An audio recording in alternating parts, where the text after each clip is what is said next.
거울 속에 비친 우리의 모습이 사실은 138억 년의 역사가 정성껏 빚어낸 우주 최고의 예술 작품이라는 걸 알고 계신가요? 가끔은 세상에 나 혼자만 덩그러니 남겨진 것 같고 거대한 세상 속에서 나라는 존재가 한없이 작게만 느껴질 때가 있습니다. 하지만 여러분의 존재를 위해 이 거대한 우주가 지난 세월 동안 어떤 일을 벌였는지 알게 된다면 그런 생각은 눈 녹듯 사라질 겁니다. 우리는 흔히 부모님께 이 몸을 물려받았다고 생각하지만 그 근원을 따라 끝까지 올라가면 결국 우리는 별에서 온 먼지라는 장엄한 진실에 도달하게 됩니다. 지금 우리의 눈동자와 피부, 그리고 소중한 생명을 유지해주는 모든 원소는 사실 이름 모를 어느 은하의 폭발이 우리에게 건넨 눈부신 선물입니다. 우리가 내뱉는 수만 번과 심장의 박동 한 번을 가능하게 하려고 우주는 태초부터 수많은 별을 탄생시키고 또 기꺼이 죽여왔습니다. 마치 꽃 한 송이를 피우기 위해 우주 전체가 아주 오래전부터 거대한 토양을 만들고 영양분을 쌓아온 셈이죠. 우리가 왜 이토록 넓은 공간과 긴 시간이 필요했는지, 그리고 왜 우주가 지금처럼 터무니없이 커야만 했는지 그 비밀을 알고 나면 삶을 대하는 태도가 완전히 달라질 겁니다. 우리는 결코 혼자가 아니라 우주 전체와 긴밀하게 얽혀있는 존재인 겁니다. 여러분, 우리가 숨을 쉬고 사랑을 하고 또 슬퍼하기도 하는 이 모든 순간이 가능하려면 우주의 크기가 딱 지금만큼 커야 한다는 사실을 알고 계셨나요?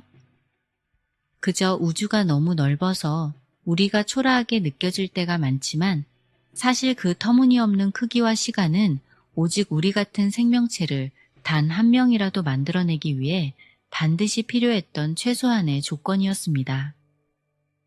만약 우주의 나이가 138억 년이 아니었다면, 그리고 우주에 1000억 개의 은하가 없었다면 지금 이 영상을 보고 계시는 여러분도 존재할 수 없었을 겁니다. 이게 과연 무슨 뜻일까요? 우리의 몸을 이루는 탄소와 산소, 그리고 피 속의 철분들이 어디서 왔는지를 추적하다 보면 우리는 저 멀리 시공간의 끝자락에서 폭발했던 거대한 별들과 만나게 됩니다. 우리는 흔히 나라는 존재를 부모님으로부터 태어난 독립적인 개체라고 생각합니다. 하지만 과학의 눈으로 깊이 들여다보면 우리는 사실 별의 먼지로 만들어진 존재라는 아주 낭만적이고도 차가운 진실에 도달하게 됩니다.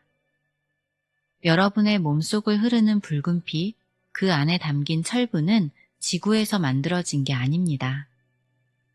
그것은 태양보다 수십 배나 무거웠던 거대한 별이 생의 마지막 순간에 모든 것을 불태우며 터뜨린 초신성 폭발의 잔해입니다. 수십억 년 전 우주 저편에서 이름 모를 별이 죽어가며 뿌린 그 가루들이 오랜 시간을 떠돌다 지구라는 토양을 만들고 결국 인간이라는 꽃을 피워낸 것이죠. 우주와 나는 결코 떨어져 있는 남남이 아니라 하나의 생명으로 얽힌 아주 긴밀한 사이입니다. 그렇다면 왜 우주는 굳이 별을 죽여가면서까지 우리를 만들어야 했을까요? 우리가 살아가면서 가장 자주 잊고 사는 사실 하나가 있습니다. 바로 모든 것은 서로 연결되어 있다는 점입니다. 비단 옆집 사람이나 친구와의 관계만을 말하는 게 아닙니다. 지금 여러분이 발을 딛고 서 있는 이 땅, 그리고 여러분의 몸을 구성하고 있는 아주 작은 원소들 하나하나가 사실은 우주 전체의 역사와 톱니바퀴처럼 맞물려 돌아가고 있다는 사실이죠. 보통 우리는 우주가 너무 크고 나는 너무 작아서 아무 상관이 없다고 생각하기 쉽습니다.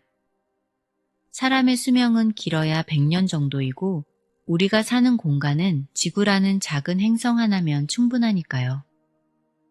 우주 전체로 보면 먼지보다 작은 우리가 138억 년이라는 그 어마어마한 시간과 무슨 대화를 나눌 수 있을까요? 천억 개의 별이 모인 은하가 또 천억 개나 있는 이 거대한 공간이 과연 나 한 사람을 위해 존재할 이유가 있을까요? 놀랍게도 현대 과학과 오래된 철학은 입을 모아 그렇다고 대답합니다.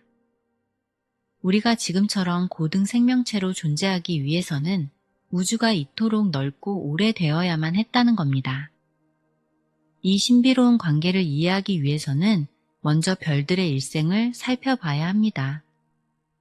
우주에 있는 모든 별은 우리 인간처럼 태어나고 성장하며 결국은 죽음을 맞이합니다. 별의 운명은 태어날 때 결정된 질량에 따라 달라지는데 어떤 별들은 죽어갈 때 정말 눈부시게 밝은 빛을 내며 자신의 몸 대부분을 우주 공간으로 날려버립니다. 이런 장엄한 폭발을 우리는 초신성이라고 부릅니다. 초신성의 폭발은 생명의 탄생을 위한 가장 숭고한 희생이었습니다. 우리는 태양 에너지 덕분에 살아가지만 사실 태양만으로는 생명체가 태어날 수 없습니다. 우리의 몸을 만들고 생명 활동을 유지하려면 탄소와 산소, 질소와 철 같은 무거운 물질들이 반드시 필요하기 때문입니다. 그런데 우주가 처음 탄생했을 때 세상에는 수소와 헬륨, 그리고 아주 약간의 리튬밖에 없었습니다. 이 가벼운 원소들만으로는 단백질도, 지방도, 단단한 뼈도 만들 수 없었지요. 이보다 무거운 원소들이 만들어지려면 상상조차 할 수 없는 엄청난 압력과 에너지가 필요했습니다. 그 에너지를 만들어내는 곳이 바로 별의 내부입니다. 수소 원자핵들은 서로 같은 전기를 띠고 있어서 자석처럼 서로 밀어내는 성질이 있습니다. 이 밀어내는 힘을 이기고 원자핵들이 서로 뭉쳐서 더 무거운 원소가 되려면 아주 가까운 거리까지 접근해야 합니다. 그 거리는 원자 크기의 10만 분의 1밖에 안 되는 10의 마이너스 13승 센티미터 정도의 아주 미세한 거리입니다. 평범한 환경에서는 도저히 일어날 수 없는 이 만남을 가능하게 하는 것이 바로 거대한 별의 중력입니다. 별이 무거울수록 그 중심에서는 무시무시한 힘으로 원자들을 압축합니다. 이 압력 덕분에 수소가 뭉쳐 헬륨이 되고 더 큰 별에서는 탄소가 만들어지며 마침내 철까지 만들어지게 됩니다. 마치 우리가 손으로 눈을 뭉쳐 단단한 눈덩이를 만들듯 별은 자신의 온 몸을 짓눌러 생명의 재료들을 빚어내고 있었던 겁니다. 하지만 여기서 문제가 하나 생깁니다. 별이 아무리 커도 핵융합 반응으로 만들 수 있는 원소는 철에서 끝이 납니다. 철은 우주에서 가장 안정적인 원소이기 때문이죠. 그렇다면 금이나 은 혹은 우리 지구를 따뜻하게 데워주는 지열의 원천인 방사성 원소들은 어떻게 만들어졌을까요? 여기서 바로 초신성의 폭발이 등장합니다. 태양보다 훨씬 무거웠던 별들이 마지막 순간에 내부로 급격히 수축하다가 그 반동으로 어마어마한 폭발을 일으킵니다. 이때 발생하는 찰나의 강력한 에너지 덕분에 드디어 철보다 무거운 원소들이 탄생하게 되는 것이죠. 이렇게 만들어진 소중한 원소들은 폭발과 함께 우주 공간으로 멀리 퍼져나갑니다. 만약 초신성이 죽어가면서 자신의 자네를 우주로 날려보내지 않았다면 어떻게 되었을까요? 아마 지구라는 행성도 그 위에서 숨쉬는 우리도 결코 존재할 수 없었을 겁니다. 우주 초기에 만들어진 거대한 별들이 태양이 생기기 훨씬 전부터 폭발하여 생명의 씨앗을 우주 곳곳에 뿌려놓았기에 비로소 우리가 살 수 있는 토양이 마련된 것입니다. 식물이 죽어 썩으면 비료가 되고 그 비료를 먹고 새로운 생명이 자라나듯 우리 인간은 태양계 밖에서 죽어간 수많은 별의 잔해 위에서 태어난 존재들입니다. 결국 우주의 나이가 최소한 100억 년은 지나야만 이런 무거운 원소들이 충분히 쌓이게 되고, 그로부터 또 30억 년이나 40억 년이 지나야만 인간 같은 지성체가 나타날 수 있는 환경이 조성됩니다. 결국 지금 내가 여기서 기뻐하고 슬퍼하며 살아 숨쉴 수 있는 이유는 우주가 138억 년이라는 긴 세월 동안 쉼없이 별들을 만들고 폭발시켜 왔기 때문입니다. 공간적으로도 지금처럼 커야만 별들이 충분히 태어나고 죽을 수 있는 여백이 생깁니다. 우주에 불필요한 것은 아무것도 없습니다. 저 멀리 보이는 블랙홀도, 중성자별도, 이름 모를 은하의 폭발도 모두가 나의 존재를 위해 꼭 필요했던 사건들이었습니다. 이 사실을 가만히 응시하다 보면 우주와 내가 결코 남이 아니라는 깊은 유대감을 느끼게 됩니다. 나라는 존재를 만들기 위해 온 우주가 그토록 오랜 시간을 공들여 왔다는 사실이 참 경이롭게 느껴집니다. 그런데 여기서 우리는 한 가지 더 놀라운 질문을 던져보게 됩니다. 우주가 나를 만든 것이 분명하다면 반대로 나라는 존재가 없어도 우주는 과연 존재한다고 말할 수 있을까요? 우주와 나의 이 묘하고도 끈끈한 연기적 관계는 과연 어디까지 이어져 있을까요? 이 거대한 시공간의 드라마 속에서 우리는 단순히 관객이 아니라 우주의 존재를 비로소 완성하는 아주 특별한 역할을 맡고 있습니다. 별의 죽음이 나의 삶을 만들었다면 나의 의식은 이제 그 우주를 어떻게 변화시키고 있을까요? 우리가 무심코 내뱉는 말 한마디와 생각 하나가 사실은 우주적 사건과 연결되어 있다는 사실이 믿어지시나요? 우리가 별의 잔해에서 태어난 소중한 존재라는 사실을 알고 나면 문득 이런 궁금증이 생깁니다. 그렇다면 우주는 왜 인간이라는 이토록 복잡한 지성체를 만들어낸 걸까요? 어쩌면 우주가 자신의 존재를 확인하기 위해 우리라는 눈을 필요로 했던 것은 아닐까요? 실제로 고대부터 전해 내려온 지혜와 현대과학은 놀랍게도 같은 지점을 가리키고 있습니다. 바로 이 세상에 홀로 독립해서 존재하는 것은 아무것도 없다는 사실입니다. 불교에서는 이를 연기법이라고 부릅니다. 이것이 있기에 저것이 있고 이것이 생겨나기에 저것이 생겨난다는 아주 단순한 문장이죠. 하지만 이 문장 안에는 우주의 모든 비밀이 담겨 있습니다.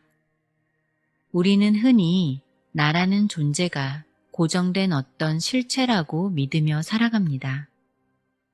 하지만 앞서 우리가 확인했듯이 우리의 몸은 수십억 년 전 폭발한 별의 가루들로 이루어져 있습니다. 그 가루들이 잠시 모여 지금의 나라는 형태를 유지하고 있는 겁니다. 시간이 지나 조건이 변하면 이 가루들은 다시 흩어져 흙이 되고 나무가 되고 또 다른 생명의 일부가 될 것입니다. 결국 나라는 존재는 고정된 물건이 아니라 끊임없이 흐르는 사건이자 과정인 셈입니다. 강물을 한 지점에서 바라보며 이것이 강이라고 부르지만 사실 그 물은 단 한순간도 멈추지 않고 계속 흘러가고 있습니다. 우리 인간도 마찬가지입니다. 어제의 나와 오늘의 나는 세포의 구성도 생각의 흐름도 이미 달라져 있습니다.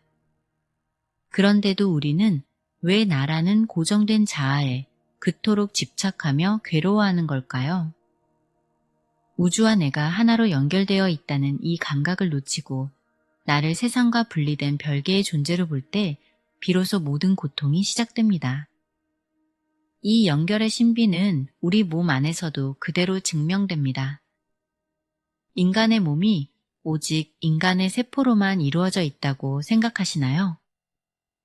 놀랍게도 우리 몸을 구성하는 세포 중 인간의 세포는 겨우 10% 정도에 불과합니다. 나머지 90%는 우리 몸속에 함께 살고 있는 미생물들의 것이죠. 우리는 하나의 독립된 생명체라기보다 수많은 생명이 어우러져 살아가는 거대한 생태계, 즉 공생체에 가깝습니다. 장내 미생물의 활동에 따라 우리의 기분이 바뀌고 입맛이 변하고 심지어 성격까지 영향을 받는다는 사실은 이제 과학계의 상식이 되었습니다. 내 몸속 미생물들을 모두 제거한다면 나라는 생명도 유지될 수 없습니다. 결국 나라는 존재 자체가 이미 수많은 타자와의 관계 속에서만 성립되는 것입니다. 이런 유기적인 연결은 지구 전체로 확장됩니다. 생명체는 단순히 환경에 적응하며 사는 수동적인 존재가 아닙니다. 우리는 환경을 적극적으로 만들고 변화시키며 함께 성장해 왔습니다. 38억 년 전 지구에 처음 생명이 나타났을 때 지금처럼 고등생물이 살 수 있는 환경은 전혀 아니었습니다. 대기 중에는 탄산가스가 너무 많아 숨을 쉴 수조차 없었죠. 하지만 5억 4천만 년 전쯤 나타난 산호 같은 생물들이 바닷속 칼슘과 대기 중의 탄산가스를 결합해 석회석을 만들며 공기를 정화하기 시작했습니다. 수십억 년에 걸친 이름 모를 원시 생물들의 눈물겨운 노력이 없었다면 지금의 쾌적한 지구는 존재하지 않았을 겁니다. 생명과 환경은 마치 두 개의 집단이 서로 기대어 서 있듯이 어느 한쪽이 쓰러지면 나머지도 함께 쓰러지는 운명 공동체인 것이죠. 그렇다면 이제 한 걸음 더 나아가 우주가 나를 만들었지만 동시에 내가 있기에 우주가 존재한다는 말은 무슨 뜻일까요? 만약 우주를 관찰하고 생각하는 지성체가 단 한 명도 없다면 그 우주가 존재한다는 사실을 누가 알 수 있을까요? 관찰자가 없는 우주는 마치 아무도 없는 숲속에서 쓰러지는 나무와 같습니다. 그 나무가 소리를 냈는지 정말 쓰러졌는지 증명할 방법이 없죠. 인간이라는 지성이 우주를 바라보고 이해하기 시작할 때 비로소 우주는 자신의 모습을 드러내고 의미를 갖게 됩니다. 나와 우주는 서로를 통해 그 존재를 드러내는 아주 특별한 상호작용을 하고 있는 셈입니다. 이 사실을 깊이 체득하게 되면 우리의 삶은 완전히 다른 차원으로 접어듭니다. 나라는 존재가 얼마나 희귀하고 소중한지, 그리고 나를 둘러싼 모든 존재가 얼마나 긴밀하게 나를 돕고 있는지 깨닫게 되기 때문이죠. 우주 전체가 나를 만들기 위해 138억 년을 달려왔고, 나로 인해 우주의 가치가 빛나고 있다면 나와 우주는 사실 동등한 가치를 지닌 셈입니다. 그런데 우리는 왜 이토록 귀한 자신을 때로는 학대하고 남들과 비교하며 작게만 여길까요? 우리가 진정으로 행복해지지 못하는 이유는 물질이 부족해서가 아니라 어쩌면 이 거대한 연결의 법칙을 잊어버리고 마음의 주인이 되지 못했기 때문인지도 모릅니다. 그렇다면 우리는 어떻게 해야 이 요동치는 마음을 다스려 진정한 주인이 될 수 있을까요? 이 넓은 우주에서 나라는 보물을 찾아내고 그 가치를 온전히 누리며 사는 방법은 무엇일까요? 우리의 뇌는 우리가 뱉는 말 한마디, 생각 하나에 반응하며 실시간으로 신경회로를 바꿔나가고 있습니다. 우리가 무심코 하는 짜증 섞인 말 한마디가 실제로 우리의 현실을 어떻게 파괴하고 있는지, 반대로 긍정의 힘이 어떻게 우리의 유전자를 깨우는지 알게 된다면 여러분은 깜짝 놀라실 겁니다. 자, 이제 이 우주적 원리를 우리 삶의 구체적인 행복으로 바꾸는 기술에 대해 이야기해 볼 차례입니다. 마음의 주인이 된다는 것, 그리고 그로 인해 얻게 될 말할 수 없는 평화와 자유의 세계는 과연 어떤 모습일까요? 지금까지 우리가 우주를 이해했다면 이제는 그 우주를 품은 우리의 마음을 알아보도록 하겠습니다. 우리가 앞서 보았듯이 우주는 우리라는 지성체를 만들기 위해 138억 년이라는 시간과 광활한 공간을 사용했습니다. 만약 지성을 가진 외계인이 있다면 그들이 바라보는 우주도 우리가 보는 우주와 똑같을까요? 사실 우주의 존재를 아무도 모른다면 과연 우주가 존재한다고 말할 수 있을까요? 우주가 우리라는 지성체를 만들었지만 동시에 그 우주를 생각하고 인식하는 것은 우리 인간입니다. 결국 인간이 생각하는 우주와 우리 인간은 서로를 통해 그 존재가 비로소 드러나는 셈입니다. 내가 있기에 우주가 있고 우주가 있기에 내가 있다는 이 놀라운 원리가 바로 연기법이며 이것은 나를 넘어 우주 전체에 적용되는 우주적 법칙입니다. 현대 과학에서도 이와 비슷한 이야기를 합니다. 물질을 이루는 가장 작은 알갱이인 입자들 중에서 세상 그 무엇과도 상호작용을 하지 않는 입자는 단 하나도 없습니다. 만일 그런 것이 있다고 하더라도 관찰자가 그것을 인식하지 못한다면 그것은 존재하지 않는 것이나 다름없습니다. 존재하는 모든 것은 관찰자가 그것을 바라볼 때 비로소 그 존재가 확정되는 것이죠. 나라는 존재가 여기 이렇게 살아서 숨을 쉬고 기뻐하고 슬퍼하며 사랑하며 살아가는 이 기적을 위해 우주는 시간적으로 138억 년을 견뎌왔습니다.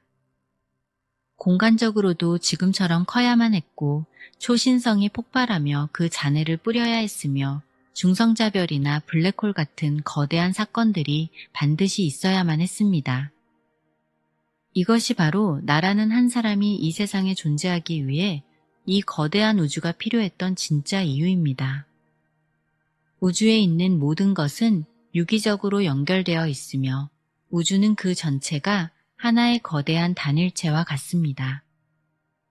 내가 지금 이 자리에 있기 위해서 시간이나 공간, 물질, 그리고 그들 사이에서 일어난 수많은 사건 중 불필요한 것은 단 하나도 없었습니다.